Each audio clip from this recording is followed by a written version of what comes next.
오늘 본문 스가랴 10장은 하나님께서 목자들을 심판하시며 친히 자기 백성을 구원하시는 내용입니다. 1절은 봄비가 올 때에 여호와 곧 구름을 일게 하시는 여호와께 비를 구하라는 권면으로 시작합니다. 그러면 무리에게 소낙비를 내려서 밭의 채소를 각 사람에게 주시리라는 약속의 말씀이 선포됩니다. 비는 팔레스타인 농경사회에서 농작물 생산과 수확에 큰 영향력을 끼치고 있고 심지어 사람들과 짐승들의 생명과도 직결되어 있는 중요한 자원입니다.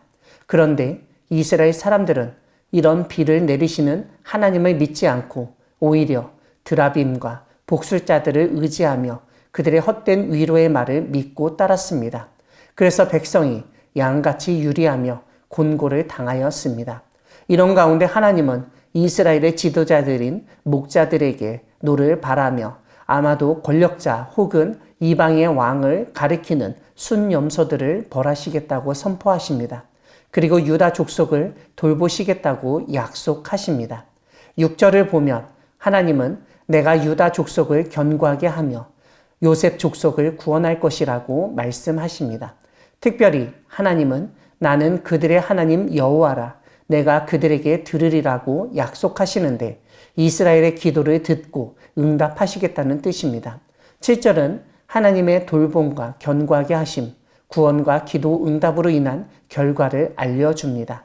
에브라임이 용사 같아서 포도주를 마심같이 마음이 즐거울 것이요 그들의 자손은 보고 기뻐하며 여호와로 말미암아 마음에 즐거워하리라고 설명합니다. 8절은 하나님이 휘파람을 불어 그들을 모을 것이라고 알려줍니다. 그때 하나님의 백성은 이전에 번성했던 것처럼 번성하게 될 것이라고 약속하십니다. 10절을 보면 하나님은 내가 그들을 애굽 땅에서 돌아오게 하며 그들을 아수르에서부터 모으며 길르앗 땅과 레바논으로 그들을 이끌어 가리니 그들이 거할 곳이 부족할 것이라고 말씀하십니다. 이전에 하나님이 여러 나라로 흩으셨던 하나님의 백성을 다시 불러 돌아오게 하실 것을 선포하신 것입니다. 그렇게 돌아오고 모인 사람들이 너무나 많아서 이전의 땅으로는 그들을 수용할 수 없게 될 것이라고 알려줍니다.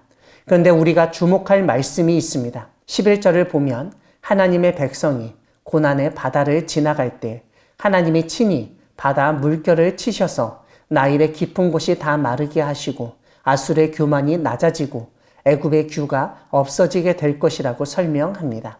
이러한 설명은 출애굽기의 내용, 즉 이스라엘이 출애굽할 당시 겪었던 홍해 사건을 상기시킵니다. 다만 여기서 애굽만이 아니라 아술의 교만이 언급된다는 점에서 아수르로 인한 북이스라엘의 멸망과 포로 생활에서 구원하시는 것이 제2의 출애굽이라는 점을 일깨웁니다. 이것은 바벨론 포로 생활에서의 귀환 역시 마찬가지로 이해하게 만듭니다. 오늘 본문 12절을 보면 하나님은 내가 그들로 나 여호와를 의지하여 견고하게 하리니 그들이 내 이름으로 행하리라고 말씀하십니다. 하나님은 오늘 본문 앞에서 언급되었던 드라빔이나 복술자, 목자가 아니라 하나님만을 의지하여야 함을 일깨우십니다. 그리고 하나님만이 하나님의 백성을 견고하게 하실 수 있다는 사실을 강조하십니다. 그때에서야 하나님의 백성이 하나님의 이름으로 살아갈 수 있게 된다는 점을 깨닫게 하십니다. 사랑하는 광야교회 성도 여러분, 하나님은 우리가 구할 때 응답하시며 우리를 구원하시고 회복시키시는 분이십니다. 오늘 본문 스가랴 10장은 고대 이스라엘 사람들처럼 우리 역시 하나님에게 비를 구하여야 한다는 점을 일깨웁니다. 농경사회와 중동 지역에서 비가 중요하였듯 오늘 우리에게도 하늘에서 내리는 비가 중요합니다. 그런데 이스라엘 사람들은 하나님이 아닌 드라빔과 복술자들의 헛된 말에 귀를 기울이고 의지했습니다. 오늘 본문은 그것이 허탄하며 거짓되고 진실하지 않고 헛된 위로일 뿐이라고 분명하게 일깨웁니다. 우리는 그런 우상이나 주술에 빠져서는 안 됩니다. 진짜 우리에게 생명을 주시고 강건한 삶을 살아갈 수 있게 만드시는 하나님을 믿고 의지해야 합니다. 오늘날 한국교회는 영적 기근, 가뭄에 빠져 있습니다.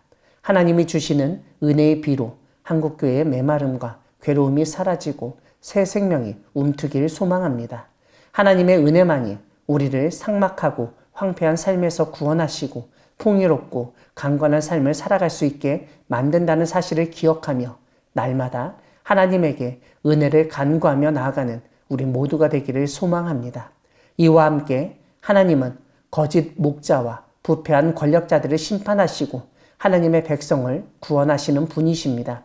이스라엘을 다시 불러 모아 하나님의 약속의 땅으로 돌아오게 하시고 마음이 즐거우며 번성하게 하실 뿐만 아니라 견고하게 하시는 하나님을 믿으며 하나님의 이름으로 행하는 우리 모두가 되기를 소망합니다.